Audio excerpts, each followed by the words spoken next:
जो केहरी बपु निरखि कूप जल, प्रतिमा जान परो, अपन पो आप हु विसरो। मरकट मूठी स्वाद नहीं बिहुरे, घर घर रटत फिरो। बंदरों को चने बड़े प्रिय होते हैं और वो चना बंदर को पकड़ने के लिए सकरे मुंह वाले मटकों में चना रखा जाता है और बंदर उसमें से चना निकालने के लिए हाथ डालते हैं और जब मुट्ठी बाहर निकालने को होते हैं तो मुट्ठी उसमें फंस जाती है क्योंकि चना है।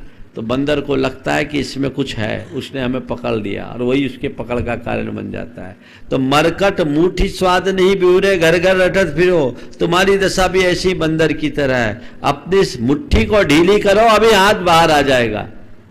सारे दुख दूर हो जाएंगे अगर अपनी आसक्ति को छोड़ोगे तो।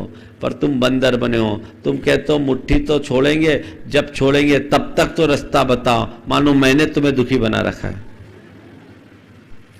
कहत कबीर ललनी के सुगना, तो है कौन पकड़ो।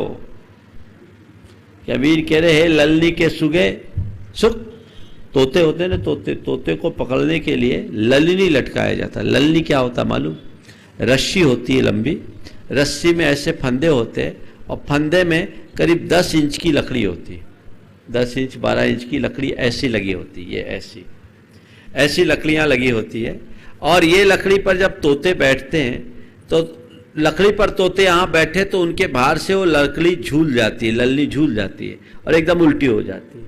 तो ललनी झूलती है तो तोते को लगता है कि इनको मैंने छोड़ा तो मैं फंसा, तो तोते उसे जोर से पकड़े रहते हैं और जोर से पकड़े रहते हैं तो फिर बहेलिया उनको पकड़ लेता है। तो कहते कहत कबीर लल्ली के सुगना, तो हे कौन पकड़ो, तुम्हें कौन पकड़ा? तू तो आज भी उड़ान भर सकता है, अपनी पकड़ छोड़। पर तोतों को तो रटा देने के बाद भी यही हाल है। उससे कहा जाता बहेलिया आएगा, ललनी लटकाएगा, तोते उस पर बैठेंगे, ललनी झूल जाएगी, हमें उसमें झूलना नहीं, उड़ जाना है। ये रटते रटते तोता भी यही बोलता है और पकड़ में आ जाता है। उड़ान भरिए, अपने जीवन को आगे बढ़ाइए, जीवन के वास्तविक स्वरूप को पहचानने की कोशिश कीजिए, तब हम अपने जीवन में कोई शाश्वत उपलब्धि घटित कर सकेंगे।